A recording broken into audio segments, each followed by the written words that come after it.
ಪ್ರಿಯ ವೀಕ್ಷಕರೇ ಹಾಗೂ ಹಿತೈಷಿಗಳೇ, ನಾನು ನಿಮ್ಮ ಕನ್ನಡತಿ ಕವಿ. ಎಲ್ಲ ಹೇಗಿದ್ದೀರಾ? ನಾನು ತುಂಬ ಚೆನ್ನಾಗಿದ್ದೀನಿ. ಇಲ್ಲಿ ವೆದರು ತುಂಬ ಚೆನ್ನಾಗಿ ಬರ್ತಾ ಇದೆ. ಸಮ್ಮರು ಈಗ. ದಿನ ಏನಕ್ಕೆ ವೆದರ್ ರಿಪೋರ್ಟ್ ಹೇಳ್ತೀನಿ ಈ ಥರ ಅಂತ ಅನ್ಕೋತಿದ್ದೀರಾ ನೀವು? ಯಾಕೆಂದರೆ ತುಂಬ ಚೇಂಜ್ ಇರುತ್ತಲ್ವ, ನಿಮಗೆ ಅಲ್ಲಿ ತುಂಬ ಚಳಿ, ಇಲ್ಲಿ ನಮಗೆ ಸಮ್ಮರು. ಅದಕ್ಕೇ ಇಲ್ಲಿದು ವೆದರು ಎಲ್ಲ ಹೇಗಿರುತ್ತೆ ಅಂತ ಗೊತ್ತಾಗಲಿ ಅಂತ ಹೇಳ್ತೀನಿ ಅಷ್ಟೇ. ಈಗ ಆಲ್ಮೋಸ್ಟು 8:30 8:30 ಆದರೂ ಈಗ ಹೇಗಿದೆ ಅಂತಂದರೆ ಒಂದು 4 ಗಂಟೆ 5 ಗಂಟೆಗೆ ಹೇಗಿರುತ್ತೆ ವೆದರು ಅಲ್ಲಿ ಇಂಡಿಯಾದಲ್ಲಿ, ಆ ಥರ ಇದೆ. ಇವತ್ತೊಂದು ಮಂಡಲ ಆರ್ಟು ಕಂಟಿನ್ಯೂಯೇಷನ್ನು, ಯಾವುದು ಪರ್ಪಲ್ ಮ್ಯಾಜಿಕ್ದು. ನೀವು ಆಗಲೇ ನೋಡಿರ್ತೀರ ಅಲ್ವಾ, ಇದು ತಮ್ನೇಲು. ಆಗಲೇ ನಿಮಗೆ ಗೊತ್ತಾಗಿರುತ್ತೆ. ಇದು ಮಾಡುವಾಗ ಏನಾಯಿತು ಅಂತಂದರೆ, ಫಸ್ಟು ತುಂಬ ಇದರಲ್ಲಿ ಮುಳುಗೋಗಿದ್ದೆ. ಶುರು ಮಾಡಿರೋದೇ ನನಗೆ ಗೊತ್ತಿಲ್ಲ. ಆಮೇಲೆ ವಿಡಿಯೋ ರೆಕಾರ್ಡು ಆಗ್ತಾಯಿರಲಿಲ್ಲ, ಸ್ಟಾಪ್ ಆಗೋಗಿತ್ತು. ಅದಕ್ಕೆ ಅದು 3 ಹಾಕ್ಕೊಂಡಿದ್ದೀನಿ ಡಿಸೈನು. ಇದಕ್ಕೆ ಏನೋ ಒಂದು ಹೊಸ ಡಿಸೈನ್ ಮಾಡಬೇಕು ಅಂತ ಅನ್ನಿಸ್ತಾ ಇತ್ತು. ಅದಕ್ಕೇ ಈಗ ಇದರಲ್ಲಿ ಸುಮಾರೆಲ್ಲ ಹೊಸ ಡಿಸೈನೇ ಮಾಡ್ತಾ ಇರೋದು. ಇದು ಒಂಥರ ಮ್ಯಾಜಿಕ್ಕೇ ಅಂತಲೇ ಹೇಳ್ಬೋದು. ಯಾಕೆ ಅಂತಂದರೆ, ಇದು ಶುರು ಮಾಡಿದಾಗ ಹೇಗೆ ಬರುತ್ತೆ ಅಂತ ಗೊತ್ತಿರಲಿಲ್ಲ. ಆದರೆ ಒಂದೊಂದು ಸ್ಟೇಜಲ್ಲೂ ಮಾಡ್ತಾ ಹೋದಾಗ ನನಗೆ ಅದು ಅದಾಗೆ ಆಟೋಮ್ಯಾಟಿಕ್ಕಾಗಿ ಬರ್ತಾ ಹೋಯಿತು ಡಿಸೈನ್ಗಳೆಲ್ಲ. ಅದಕ್ಕೇ ಇದನ್ನು ಮ್ಯಾಜಿಕ್ ಅಂತ ಹೇಳಿದ್ದು. ಆಮೇಲೂ ಇದು ಈ ಕಲರಂತೂ ಪರ್ಪಲ್ಲು ಅಂದರೆ ನಂದು 2ನೇ ಮಗನಿಗೆ ತುಂಬ ಅಂದರೆ ತುಂಬ ಇಷ್ಟ. ಅವ್ನು ಮಾಡುವಾಗೆಲ್ಲ ನನಗೆ ಇದನ್ನಮ್ಮ ಪರ್ಪಲ್ ಯಾವಾಗ ಮಾಡ್ತೀಯ, ಪರ್ಪಲ್ ಮಾಡು ಅಂತ ತುಂಬ ಸಲ ಹೇಳ್ತಿದ್ದ. ಆಮೇಲೂ ಒಂದು ಕಲರ್ಗಳನ್ನೆಲ್ಲ ಕಾಂಬಿನೇಷನ್ ಮಾಡಿ ಇಟ್ಟು ಹೋಗಿದ್ದ ಒಂದಷ್ಟೊತ್ತಕ್ಕೆ. ಪರ್ಪಲ್ ಮಾಡುವಾಗ ನಂಗೆ ಹೇಳು ಅಂದ್ಕೊಂಡೆಲ್ಲ. ಏನೋ ಅವನಿಗೆ ತುಂಬ ಅಂದರೆ ತುಂಬ ಪರ್ಪಲ್ ಇಷ್ಟ ಅದು. ಆಮೇಲೂ ನನಗೂ ಇದು ಒಂಥರ ಇಷ್ಟ. ಎಲ್ಲರೂ ಇಷ್ಟಪಡೋದು ಸಾಮಾನ್ಯ, ನನಗೆ ಇಷ್ಟ ಆಗಲ್ಲ. ಎಲ್ಲ ಹೇಳ್ತಾರೆ ಯಾವುದೋ ಕಲರು ಅಂತ. ಆಮೇಲೂ ಎಲ್ಲ ಹೇಳ್ತಾರೆ ಬ್ಲ್ಯಾಕ್ ಯಾರು ಇಷ್ಟಪಡಲ್ಲ ಅಂತ. ಆದರೆ ನನಗೆ ಬ್ಲ್ಯಾಕೇ ಇಷ್ಟ ಆಗುತ್ತೆ ಒಂಥರ. ಆಮೇಲೂ ಡ್ರೆಸ್ಗಳು ತೊಗೊಳ್ಳುವಾಗಲೂ ಅಷ್ಟೇ, ಒಂದೊಂದು ಸಲ ಟಾಪ್ಗಳೇನಾದರೂ ಬ್ಲ್ಯಾಕು ವೈಟ್ ಕಾಂಬಿನೇಷನಲ್ಲಿತ್ತು ಅಂದ ತಕ್ಷಣ ಅದು ನನಗೆ ಬೇಗ ಅಟ್ರಾಕ್ಟ್ ಆಗೋಗುತ್ತೆ. ಫಾರ್ ಎಕ್ಸಾಂಪಲ್, ನಾನು ಏನೂ ಇದು ಮಾಡಿರಲಿಲ್ಲ. ಯಾವುದೋ ಒಂದು ಸಲ ಇಲ್ಲೇ ಹೋಗಬೇಕಾಯಿತು ಏನಕ್ಕೋ ಶಾಪಿಂಗ್ಗೆ. ಆಗ ಹೋಗಿದ್ದೀನಿ ಸುಮ್ಮನೆ. ಅದು ಹೇಗೆ ಹೋಯ್ತೋ ಗೊತ್ತಿಲ್ಲ. ಬ್ಲ್ಯಾಕ್ ಟ್ರೌಸರ್ ಹಾಕಿದೆ, ಮೇಲ್ಗಡೆ ವೈಟು ಬ್ಲ್ಯಾಕ್ದು ಇದು ಪ್ರಿಂಟ್ ಇದಿತ್ತು, ಸ್ಟ್ರೈಪ್ತೋ ಏನೋ ಟಾಪ್ ಹಾಕ್ಕೊಂಡೆ. ಆಮೇಲೆ ನನ್ನ ಹತ್ರ ಬ್ಲ್ಯಾಕ್ ವೈಟ್ದು ಒಂದು ಪರ್ಸ್ ಇದೆ, ಸೈಡ್ ಬ್ಯಾಗು, ಅದನ್ನು ಹಾಕ್ಕೊಂಡೆ. ಎಲ್ಲ ಒಂಥರ ಇಯರಿಂಗು ಬ್ಲ್ಯಾಕೇ ಆಯಿತು, ಎಲ್ಲದು ಬ್ಲ್ಯಾಕಲ್ಲೇ ಬಂದುಬಿಡ್ತು. ಆಮೇಲೆ ಪರ್ಸ್ ಶಾಪಿಗೆ ಹೋದ್ನಲ್ಲ, ಅಲ್ಲಿ ನೋಡುವಾಗ ಏನೋ ಒಂದಿಷ್ಟು ಪರ್ಸ್ ಇಷ್ಟ ಆಯಿತು ಅಂತ ಹೋದೆ ನೋಡೋಣ ಅಂತ. ಆಗ ಅಲ್ಲೊಂದು ಇಷ್ಟ ಆಯಿತು. ಆಮೇಲೆ ಅವಳು ಬೇರೆ ಕಲರ್ ತೋರಿಸಿದ್ಲು. ಆಮೇಲೆ ನಾನು ಪಿಂಕ್ ಥರ ಇತ್ತು ಅದು. ಅವಳು ಹೇಳಿದ್ಲು ಚೆನ್ನಾಗಿದೆ ಅಂತ. ಇದು ಎಲ್ಲದಕ್ಕೂ ಹಾಕೋಕ್ಕಾಗಲ್ಲ ಅಲ್ವಾ, ತೊಗೊಳೋದಕ್ಕೆ ಮ್ಯಾಚ್ ಮಾಡಿ ಅಂತಂದಾಗ, ಆಗ ವೈಟು ಅಂತಂದ್ಲು. ವೈಟು ಅಂತಂದರೆ ವೈಟ್ ಇದೆ ನನ್ನ ಹತ್ರ, ತುಂಬ ಇದೆ ವೈಟ್ ಪರ್ಸ್ಗಳು. ಆದರೂ ಕೂಡ ವೈಟೇ ಇಷ್ಟ ಆಗ್ತಿದೆ. ಇದು ತೊಗೊಳ್ಳಿ ಅಂತ ಬೇರೆ ತೋರಿಸಿದ್ಲು. ಆಮೇಲೆ ಇಲ್ಲ, ನಂಗೆ ವೈಟೇ ಇಷ್ಟ ಆಗ್ತಿದೆ. ಆಮೇಲೆ ಅವಳೇ ಹೇಳಿದ್ಲು ನನಗೆ ಏನು ಅಂತಂದರೆ, ಎಲ್ಲ ನಿಮ್ಮದು ಹಾಕಿರೋದೆಲ್ಲ ಇವತ್ತು ವೈಟು ಬ್ಲ್ಯಾಕಲ್ಲೇ ಮ್ಯಾಚಿಂಗ್ ಇದೆ ಫುಲ್ಲು ಟಾಪ್ ಟು ಟೋ ಅಂತ ಅಂದ್ಲು. ಆಗ ನೋಡ್ಕೊಂಡಿದ್ದೀನಿ ಆ ಥರ ನಂದು.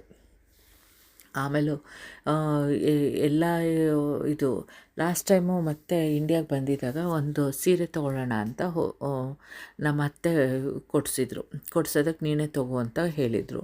ಸರಿ ಅಂತ ತೊಗೊಳೋದಕ್ಕೆ ಅಂತ ಹೋಗಿದ್ವಿ. ಅಕ್ಕಂಗೆ ಒಂದು ಸೀರೆ ಇಷ್ಟ ಆಯಿತು. ಅಕ್ಕಂಗೆ ಇಷ್ಟ ಆಗಿದ್ದು ನನಗೆ ಅದು ಓಕೆ ಅನ್ನಂಗಾಯಿತು. ಆದರೆ ನನಗೊಂದು ಸೀರೆ ಎಷ್ಟಿಷ್ಟ ಆಯಿತು ಅಂತಂದರೆ, ಅದರಿಂದ ಕಣ್ಣೇ ಹೋಗ್ತಿರ್ಲಿಲ್ಲ ನನಗೆ. ಆಮೇಲೆ ಅಕ್ಕಂಗೆ ಇಲ್ಲ ಇದು ತಗೋ ಅಂತ ಬೇರೆ ತೋರಿಸ್ತಿದ್ರು ಅವರು, ಮಾಮೂಲಿ ಟ್ರೆಡಿಷನಲ್ಲು ಇದರ ಹಾಗೆ. ನನಗೇನೋ ಅದು ಇಷ್ಟ ಆಗ್ತಾಯಿಲ್ಲ ಅಂತ ಅಂದ್ಬಿಟ್ಟು ನಾ ಇದನ್ನೇ ಫೈನಲಿ ತೊಗೊಂಡಿದ್ದು, ನಂಗೆ ಇಷ್ಟ ಆಗಿದ್ದೇನೆ ಆ ಥರ. ಇದು ಅದು ಏನು ಮಾಡೋಕ್ಕಾಗಲ್ಲ ಅಲ್ವಾ, ಎಲ್ಲರದ್ದು ಒಂದೊಂದು ಟೇಸ್ಟ್ ಅನ್ನೋದು ಇರುತ್ತಲ್ವ. ಇದು ಆಮೇಲೆ ಈಗ ಮಕ್ಕಳನ್ನು ಬ್ಯುಸಿ ಇಡೋದೇ ಕಷ್ಟ. ಹೇಗೆ ಅಂತಂದರೆ, ದೊಡ್ಡವನದು ರಜಾ ಆಲ್ರೆಡಿ ಶುರು ಆಗೋಗಿದೆ ಇವತ್ತಿನ ಸ್ಕೂಲ್ ಇಲ್ಲ. ಆಮೇಲೂ ನಿಮ್ಗೆ ಹೇಳ್ತಿರ್ತೀನಿ ಅಲ್ವಾ, ಈ ಇಯರ್ ಹೇಗೋಯ್ತು, ಅವನು ಇಯರ್ 9 ಹೇಗೆ ಮುಗಿಸ್ತಾ ಅಂತಲೇ ಗೊತ್ತಿಲ್ಲ. ಅವನು ತುಂಬಾ ಚೆನ್ನಾಗಿ ಓದ್ಕೊಂಡು ಬಂದಿದ್ದ ಮುಂಚೆಯಿಂದ. ಆದರೆ ಲಾಸ್ಟ್ ಫೈನಲ್ ಎಕ್ಸಾಮ್ದಕ್ಕೆ ಲಾಸ್ಟ್ ಟರ್ಮ್ 4ಗೆ ಒಂದು ಸ್ವಲ್ಪ ಉದಾಸೀನ ಮಾಡಿಬಿಟ್ಟ. ಓವರ್ ಕಾನ್ಫಿಡೆನ್ಸ್ ಆಯಿತು ಅವನಿಗೆ. ನಾನು ತುಂಬಾ ಹೇಳಿದೆ, ಓದು ಫೈನಲಿಗೆ ತುಂಬ ಓದಬೇಕು ಅಂತ. ಅದರಿಂದ ಒಂದು ಸ್ಟೆಪ್ಪು ಎಲ್ಲರೂ ಇಳಿದಿದ್ದಾರೆ ಇವನು ಬ್ಯಾಚಲ್ಲಿ. ಒಬ್ಬ ಹುಡುಗನ ಬಿಟ್ಟು, ಅವನಂತೂ ಆ ಪ್ಲೇಸ್ನ ಬಿಟ್ಟೇ ಕೊಡಲಿಲ್ಲ ಫಸ್ಟು. ಇನ್ನು ಮಿಕ್ಕಿದ್ದೆಲ್ಲ ಫ್ರೆಂಡ್ಗಳು ಎಲ್ಲರೂ ಹೀಗೆ ಒಂದೊಂದು ಸ್ಟೆಪ್ ಹಿಂದೆ ಬಂದಿದ್ದಾರೆ. ಯಾರು ಇಲ್ಲದಿದ್ದವರು, ಲಿಸ್ಟಲ್ಲೇ ಇಲ್ಲದಿದ್ದವ್ರು ಸೆಕೆಂಡ್ ಬಂದಿದ್ದಾರೆ. ಆ ಥರ ಆಯಿತು. ಆಮೇಲೂ ಅವನಿಗೆ ಪರವಾಗಿಲ್ಲ, ಹೋಗಲಿ ಬಿಡು, ನೆಕ್ಸ್ಟ್ ಇಯರ್ಗೆ ನಾನು ಇದು ಮಾಡ್ತೀನಿ, ಓದಿಸ್ತೀನಿ, ನಾನು ಹೇಳ್ದಂಗೆ ಓದು ಅಂತ ಹೇಳಿದ್ದೀನಿ, ಓದ್ತೀನಿ ಅಂತ ಹೇಳಿದ್ದಾನೆ. ಆಮೇಲೆ ಅವನಿಗೆ ನನಗೆ ಜಿಯೋಗ್ರಫಿ ಅಂದರೆ ಇಷ್ಟ ಇಲ್ಲ, ಅವನಿಗೆ ಜಿಯೋಗ್ರಫಿ ಅಂದರೆ ತುಂಬ ಇಷ್ಟ. ಆಮೇಲೆ ಜಿಯೋಗ್ರಫಿಲಿ ಅವನು ಚೆನ್ನಾಗೂ ಓದ್ತಾನೆ ಅನಿಸುತ್ತೆ, ಎಲ್ಲ ತಿಳ್ಕೊಂಡಿದ್ದಾನೆ.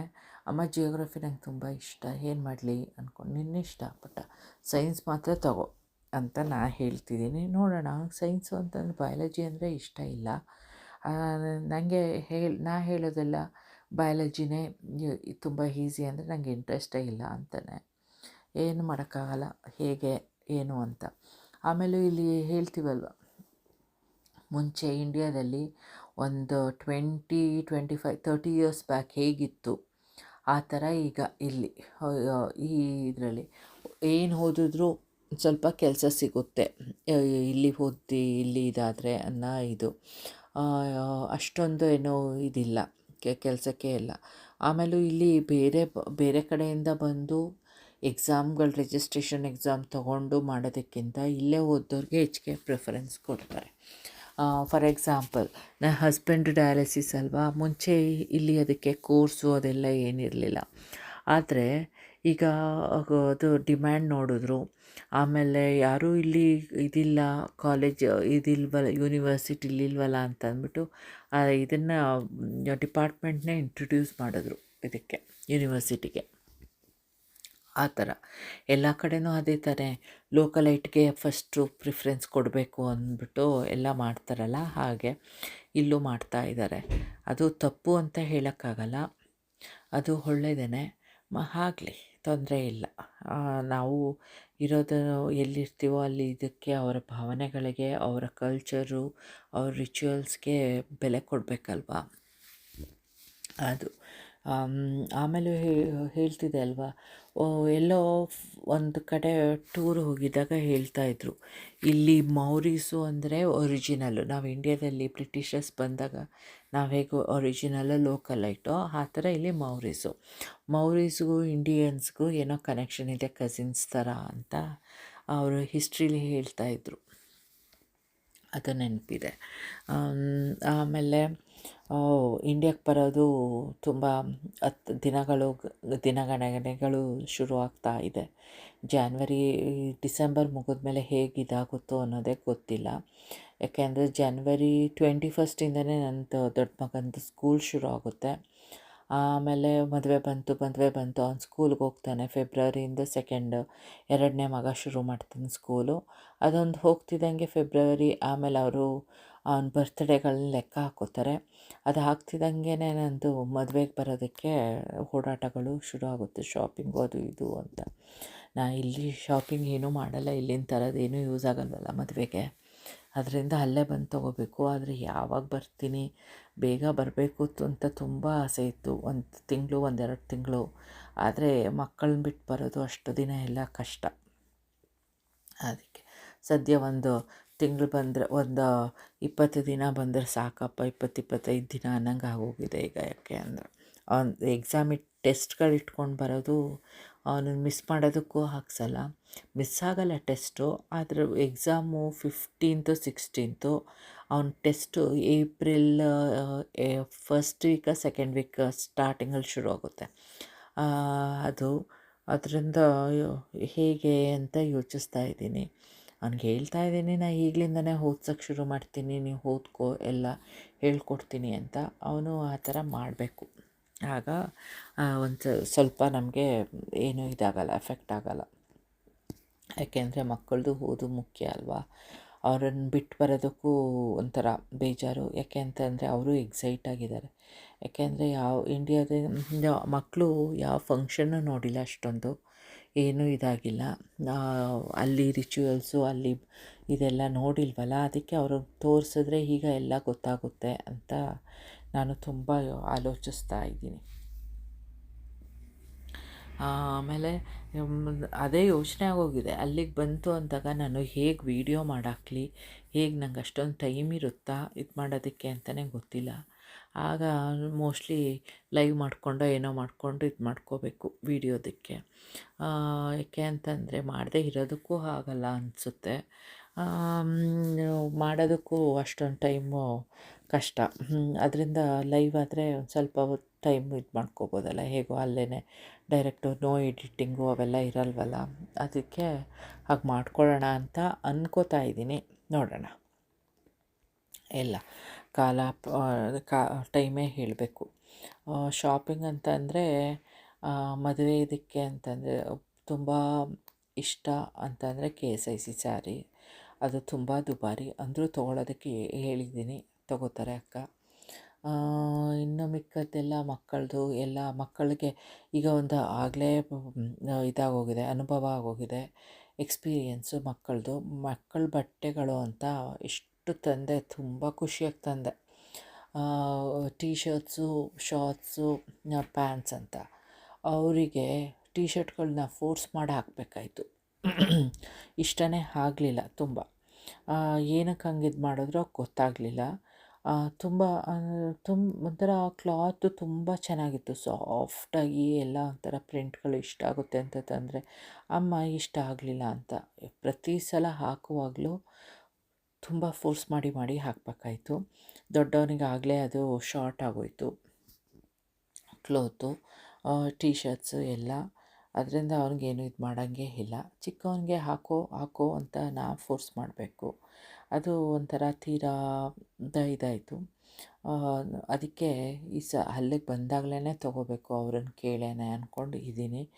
ಶಾಪಿಂಗೆಲ್ಲ ಎಷ್ಟು ದಿನ ಟೈಮ್ ಸಿಗುತ್ತೋ ಏನೋ ಗೊತ್ತಿಲ್ಲ. ಏನೋ ಅನ್ಕೋತಿದ್ದೀರಾ, ಏನು ಇಷ್ಟೊಂದು ಬರೀ ಮದುವೆ ಅದು ಇದೇ ಮಾತಾಡ್ತಿದ್ದೀನಿ ಅಂತ. ಇಲ್ಲ, ಹೀಗೆ ಮಾತಾಡೋಣ ಇದ್ರ ಬಗ್ಗೆನೇ, ಪ್ರಾಜೆಕ್ಟ್ ಬಗ್ಗೆನೇ. ಮಂಡಲ ಆರ್ಟು ನೋಡಿ ಹೇಗೆ ಕಾಣಿಸ್ತಾ ಇದೆ. ಈ ವೈಟು ಅನ್ನೋದು ಒಂಥರ ಸೂತಿಂಗ್ ಎಫೆಕ್ಟು, ಅದು ಏನು ಹೇಳ್ತಾರಲ್ಲ ಸಿಂಪಲ್ ಆ್ಯಂಡ್ ಎಲಿಗೆಂಟ್ ಅಂತ, ಆ ಥರ. ಆಮೇಲೂ ಈ ವೈಟನ್ನ ಮಧ್ಯ ಇಂಟ್ರೊಡ್ಯೂಸ್ ಏನಕ್ಕೆ ಮಾಡ್ತೀವಿ ಅಂತಂದರೆ, ಆಗ ಆ ಬೇರೆ ಕಲರ್ಗಳೆಲ್ಲ ತುಂಬ ಸಾಫ್ಟಾಗಿ ಇದಾಯಿತು ಅಂತಂದರೆ ಇದು ಎದ್ದು ಕಾಣೋಂಗೆ, ಆ ಸಾಫ್ಟ್ನೆಸ್ನ ಎದ್ದು ಕಾಣೋಂಗೆ ಮಾಡುತ್ತೆ. ಅದರಿಂದ ಈ ವೈಟನ್ನು ಯೂಸ್ ಮಾಡ್ತೀನಿ. ಮುಂಚೆ ಎಲ್ಲ ನಾನು ಪ್ರಾಜೆಕ್ಟ್ಗಳು ಮಾಡಿದ್ನಲ್ಲ, ಆಗ ವೈಟ್ ಯೂಸ್ ಮಾಡಿದ ತಕ್ಷಣವೇ ನಾನು ಮೋಚ ಅನ್ನೋದಿತ್ತು. ಅದು ಮೋಚ ಹೇಗೆ ಬರುತ್ತೆ ಅಂತಂದರೆ, ಈ ವೈಟ್ಗೆ ಒಂದು ಡ್ರಾಪ್ ಬ್ರೌನ್ ಹಾಕಿದ್ರೆ ಹೇಗೆ ಬರುತ್ತೆ, ಒಂದು ಸಾಫ್ಟು ಸ್ವಲ್ಪ ಆಲ್ಮೋಸ್ಟ್ 95% ವೈಟ್ ಇದ್ದು ಒಂದು ಪಾಯಿಂಟಲ್ಲಿ ಬ್ರೌನ್ ಥರ ಕಾಣುತ್ತಲ್ಲ, ಆ ಥರ ಅದನ್ನು ಯೂಸ್ ಮಾಡ್ತಿದ್ದೆ. ಅದು ಚೆನ್ನಾಗಿ ಕಾಣಿಸುತ್ತೆ. ಆದರೆ ಇದರಲ್ಲಿ ಯೂಸ್ ಮಾಡಿರೋದು ನಾನು ಮೆಟಾಲಿಕ್ ವೈಟು, ಅಂದರೆ ವೈಟ್ ಪರ್ಲು. ಅದು ಚೆನ್ನಾಗಿದೆ. ಇವತ್ತು ಹೇಳಬೇಕಾಗಿದ್ದು ಟಿಪ್ ಏನು ಅಂತಂದರೆ, ಮೆಟಾಲಿಕ್ ಕಲರ್ಸ್ ಯೂಸ್ ಮಾಡುವಾಗ ನೀವು ಪಾಟ್ಗಳಲ್ಲಿ ತೊಗೊಂಡಿರ್ತೀರ ಅಲ್ವಾ, ಇದು ನೇಲ್ ಆರ್ಟ್ ಡಾಟಿಂಗ್ ಟೂಲ್ ತೊಗೊಂಡು ಮೇಲೆ ಪೇಂಟ್ನ ಅಲ್ಲಲ್ಲೇ ಮುಚ್ಕೊಳ್ಳಿ ಇದನ್ನು ಲಿಡ್ನ. ಇಲ್ಲ ಅಂತಂದರೆ, ಇಲ್ಲ ಒಂದೆರಡು ಆದಮೇಲೆ ಮುಚ್ತೀವಿ ಇದೆಲ್ಲ ಆದಮೇಲೆ ಅಂದ್ಕೊಂಡ್ರೆ ಅಷ್ಟರಲ್ಲಿ ನಿಮಗೆ ಪೇಂಟು ಗಟ್ಟಿಯಾಗೋಗುತ್ತೆ, ಥಿಕ್ನೆಸ್ ಬಂದ್ಬಿಡುತ್ತೆ. ಕನ್ಸಿಸ್ಟೆನ್ಸಿ ನಿಮಗೆ ಆಗ ಸರಾಗವಾಗಿ ಎಳೆಯೋಕ್ಕಾಗಲ್ಲ. ನಿಮಗೆ ನೋಡಿದ್ರೂ ಗೊತ್ತಾಗುತ್ತೆ. ಈ ಮಾಮೂಲಿ ಪೇಂಟಿಗೂ ಈ ಮೆಟಾಲಿಕ್ ಕಲರ್ಸ್ದು ಪೇಂಟಿದ್ದಕ್ಕೂ ಇದು ಮಾಡಿದ್ರೆ ಕನ್ಸಿಸ್ಟೆನ್ಸಿ ಇದು ತಿಕ್ಕ ಸೈಡಲ್ಲೇ ಬರುತ್ತೆ ಮೆಟಾಲಿಕ್ಕು. ಅದು ಆದರೂ ನೀವು ಅಲ್ಲಲ್ಲೇ ತೊಗೊಂಡ್ರೆ ಮೆಟಾಲಿಕ್ದು ಅದು ವಾಸಿ, ಜಾಸ್ತಿ ತೊಗೊಂಡು ಅದು ಗಟ್ಟಿ ಆಗೋಗುತ್ತೆ. ಆಗ ಅದನ್ನು ವೇಸ್ಟೇ, ಯೂಸ್ ಮಾಡೋಕ್ಕಾಗಲ್ಲ. ಆಮೇಲೂ ನಿಮಗೆ ನೀಟಾಗಿ ಸ್ವಿಷಸ್ಸು ಅವೆಲ್ಲ ಬರಲ್ಲ. ಅದಕ್ಕೆ ಇನ್ನು ಮಿಕ್ಕದ ಕಲರ್ಸು ಏನು ಪ್ರಾಬ್ಲಮ್ ಇಲ್ಲ, ಮೆಟಾಲಿಕ್ದು ಮಾತ್ರ ಆ ಥರ ಪ್ರಾಬ್ಲಮ್ ಬರುತ್ತೆ. ಆಯಿತಾ. ಆಮೇಲೆ ಯಾರೋ ನನಗೆ ಮೆಸೇಜಲ್ಲಿ ಕೇಳಿದ್ರಿ, ಈ ಗೈಡ್ ಮಾರ್ಕ್ಸು ಇದನ್ನೆಲ್ಲ ಹೇಗೆ ಕ್ಲೀನ್ ಮಾಡ್ಕೊಳ್ಳೋದು ಅಂತ. ಅದನ್ನು ಮಾಡೋದಕ್ಕೆ ಏನು ಅಂತಂದರೆ, ನಾನು ಬೇಬಿ ವೈಪ್ಸ್ ಯೂಸ್ ಮಾಡ್ತೀನಿ. ಬೇಬಿ ವೈಪ್ಸ್ ಆದರೂ ಯೂಸ್ ಮಾಡ್ಬೋದು, ಅಥವಾ ಫೇಶಿಯಲ್ ವೈಪ್ಸು. ಏನಕ್ಕೆ ಅಂತಂದರೆ ಅದು ತುಂಬ ಸಾಫ್ಟ್ ಇರುತ್ತೆ, ಅಷ್ಟೊಂದು ಕೆಮಿಕಲ್ಸ್ ಇರಲ್ಲ. ಅದೇ ನಾವೇನಾದರೂ ಕಿಚನ್ ಕ್ಲೀನಿಂಗ್ ವೈಪ್ಸು ಅಥವಾ ಆಲ್ಕೋಹಾಲ್ ವೈಪ್ಸ್ ತೊಗೊಂಡು ಮಾಡ್ತೀವಿ ಅಂತಂದರೆ ಅದು ತುಂಬ ಕೆಮಿಕಲ್ಸು, ಆಲ್ಕೋಹಾಲ್ ಎಲ್ಲ ಇರೋದರಿಂದ ಅದು ನಿಮಗೆ ಅಷ್ಟೊಂದು ಇದು ಬೋರ್ಡ್ಗಳು ಹಾಳಾಗೋ ಸಾಧ್ಯತೆ ಉಂಟು. ಅಥವಾ ಈ ಬ್ಲ್ಯಾಕ್ ಜೆಸ್ಸನೋ ಅಥವಾ ಏನು ಹಾಕಿರ್ತೀವಿ ಪೇಂಟು, ಪ್ರೈಮರು, ಅದು ಹಾಗೆ ಬಂದುಬಿಡ್ಬೋದು. ಅದರಿಂದ ಈ ಸಾಫ್ಟಾಗಿರೋ ವೈಪ್ಸೇ ಯೂಸ್ ಮಾಡಿ. ಎಲ್ಲ ಹೇಳ್ತಾರೆ, ಕೆಲವರೆಲ್ಲ ಯೂಸ್ ಮಾಡ್ತಾರೆ ಏನೋ ಮಾಮೂಲಿ ಟಿಶ್ಯೂಗೆ